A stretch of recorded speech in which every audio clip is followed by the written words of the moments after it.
Sizi bilmirəm, amma mən Novruz bayramında tonqal qalamağa çırpı yığıram. O vaxtın uşaqları Novruz bayramına çox həvəslə hazırlaşırdı. Bir ay öncədən çərşənbədə yandırmağa çırpı yığırdı, xurcun hazırladırdı.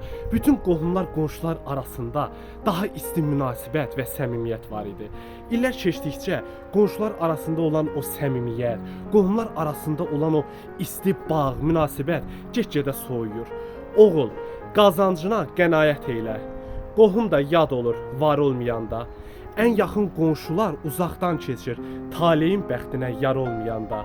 Kasıbın bağçası bağa oxşamır, yoxsulun qatığı ağa oxşamır. Görürsənmi, dağ da dağa oxşamır, yayda zirvəsində qar olmayanda. Özün çalış, özün qazan, özün bil. Öz ailəni, balaların gözün bil. Atanı, ananı yanar közün bil. Ev eşik isinmir qor olmayanda. Bir iş görsən, bir yox, min bir fikir elə. Az da olsa gündə 100 yor şükür elə. Ay eşən, Tanrıya təşəkkür elə. Kiminsə yanında xar olmayanda, kiminsə yanında xar olmayanda.